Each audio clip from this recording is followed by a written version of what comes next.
Hey everyone, I'm here to ask and answer one simple question. What the hell is this? And you might say, well, JDM, it's a Micro ATX motherboard. And you would be right, generally speaking. But there's a couple interesting things that I want to talk to you about that I haven't talked about on this channel before. And hopefully I'm not going to spend too much time talking about it.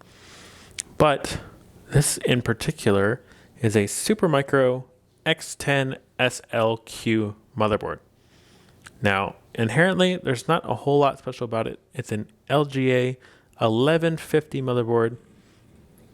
It takes consumer i3, i5, i7, 4000 or 4th gen i7 processors. So, in this case, I have an i3 4130T. Low power, dual core with hyperthreading, so 2 cores, 4 threads, and nothing to write home about. It's okay. It's fine. You might say, oh, well, it's got dual NIC. It's got dual NIC and a couple neat display options. And that's true. It does. So I'd probably use this as a router. And you're right. I probably would.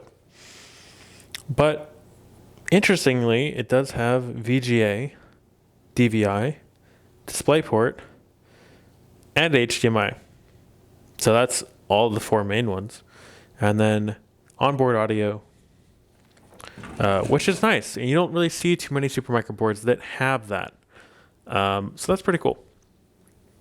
You have a regular 1150 socket, 4 DIMMs, ATX 24-pin, 4-pin, it's not really APS, but it's 4-pin ATX CPU power, and 5 SATA 3. So we've got SATA 3 here. But what do I have plugged in here? You might have seen my tweet about it. It is a Supermicro, well, it's not a Supermicro. This one is an InnoDisk SATA DOM. What is a SATA DOM? SATA DOM is a disk-on module, which means that there's a little SSD that plugs into the port directly. As you can see, it doesn't really block any of these other ports. Ignore this wire that comes around here. But the SATA DOM plugs right into a SATA port. And in this case, we have a 3-pin, really only 2 pins are active, but a 2-pin power connector. And then this one is a 64 gig. And interestingly enough, it is less than 1U height. Although my cooler is like about 2U. Ignore that. If you have a 1U case, a SATA DOM is very, very convenient because you can have a 64 gig, 128 gig, 32 gig, whatever size you want, SSD right on the SATA port. You don't have to mount it anywhere. And only certain motherboards support this. In this case, this board does support it with a external power connector. If you see a Supermicro board and it has white SATA connectors, look for that tiny little power connector down there and see if it has one. It should be labeled SATA DOM power or something like that. And you can plug in a SATA DOM and power it that way.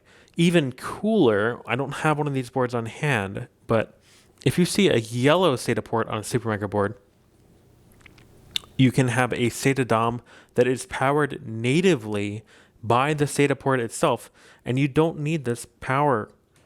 You don't need this power cord at all. It just plugs in, and you're good to go. So you can use Dell SATA DOMs or Supermicro SATA DOMs, InnoDisk, SanDisk. There's quite a few companies out there. Just make sure they include the 7th pin power, which most do. It's really hard to find ones that don't. But include the 7th pin power for the yellow SATA port. In this case, this little guy down here, I would just plug that right in, remove this power wire entirely, and it's good to go. But in this case, because this is sort of a introductory board where SATA DOMs haven't become so popular, this one just has the power port on board. So we've got it plugged in, and a little wire running into the power, and that's enough for it to boot. 64 gig is plenty for a boot drive, whether it's Unraid, FreeNAS, Ubuntu, Windows, whatever you want. I really like this solution. You don't have to worry about mounting the drives. You can take this board out, mount it anywhere you want. It's got its boot disk on board, and it's not USB. So that's pretty cool. Other than that, you can say, okay, well, it's a pretty simple board. You're right, it is. You'll notice that it doesn't have the Xeon mounting bracket. This only has the regular holes for i5, i3, i5, i7. So you just have your mounting holes here. There's no mounting bracket back here that's permanently affixed. And so we've mounted an Arctic, I don't know whether this is a Freezer 11. It's just it's a Arctic Alpine 12 CPU cooler. It's basically a stock CPU cooler replacement. It uses the push pins just like the Intel ones do, but you notice it's very, very large in comparison. So it does cool very well. It's very, very quiet, and I like it. It's very cheap. It's like $12. So got the Arctic Alpine 12. Got 4 gig of RAM. This is DDR3 UDIMM. It does not support ECC UDIMM. It only supports regular non-ECC UDIMM. And you might say, great, okay, well that's not that big of a deal. Why are you using a Supermicro board with a consumer processor and a, consumer RAM and audio and all this stuff? Okay, well, none of that's important. What you need to know is that this board, while it supports SATA DOMs, which is very cool, it also has one sort of sneaky feature. And you might recognize what this guy is here. This is a SIM card slot, a full-size SIM card slot. And right next to it is a mSATA. Okay, well, mSATA is just for SSDs, right? But it's also mini PCIe. So if you want to use it for an LTE or 4G LTE card, you can put that 4G LTE card in here with your SIM card, and you have LTE failover built into the motherboard. It's very, very cool.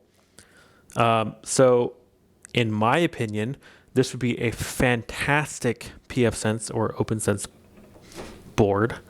Regardless of the onboard audio, obviously you won't be using that, and you won't be using this onboard video.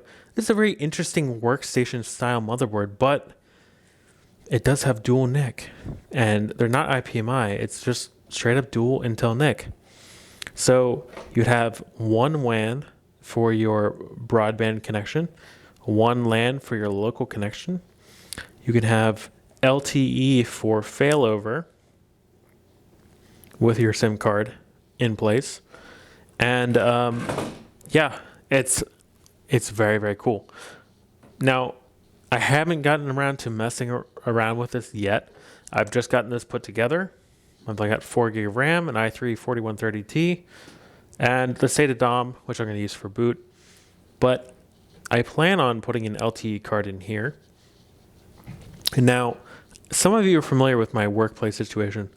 Our workplace does not have internet. And when I say it doesn't have internet, it does, but we're provided with 1 megabit down and 0.3 megabit up. So it's basically unusable. With that being the case, an LTE connection would be way faster than what we have. So implementing something like this in a small form factor micro ATX case with an LTE card, LTE SIM, and then perhaps using our current connection as a failover instead of using the LTE connection as a failover, that would be ideal. So I'm going to look into doing that a little bit with this board. Again, this is the Supermicro X10 SLQ. It's not the most available board on eBay.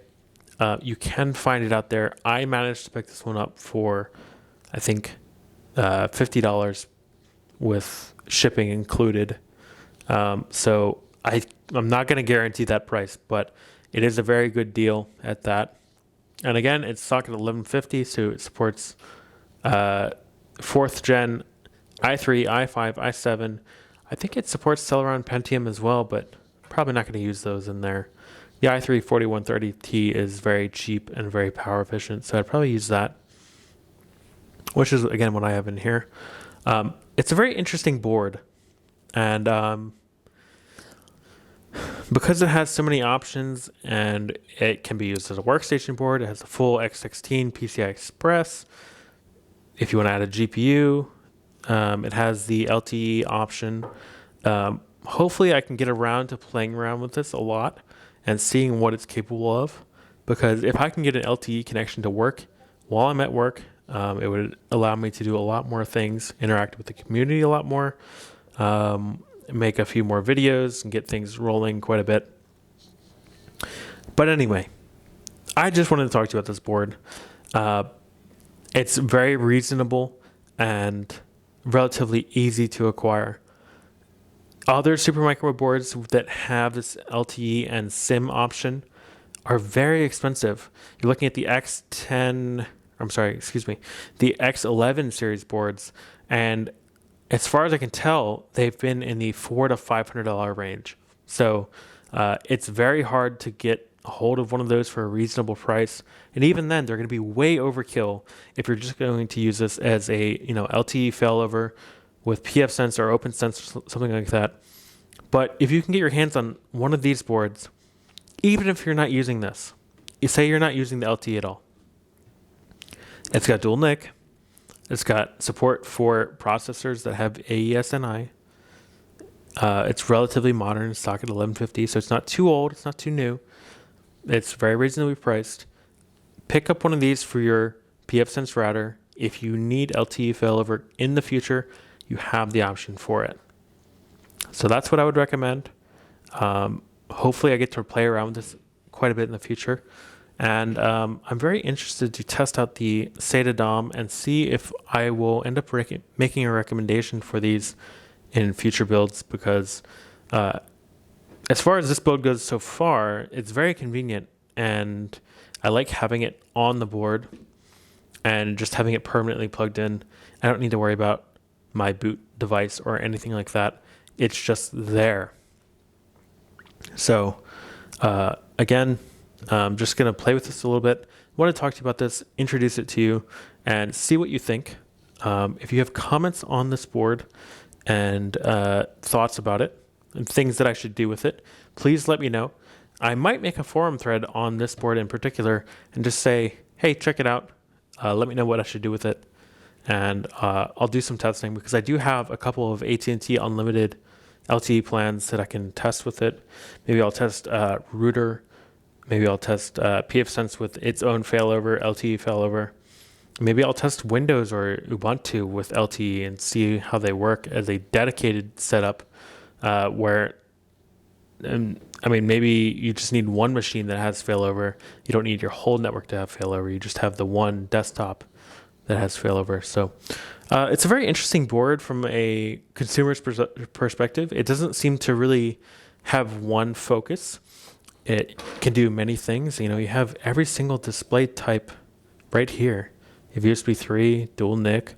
You have audio output.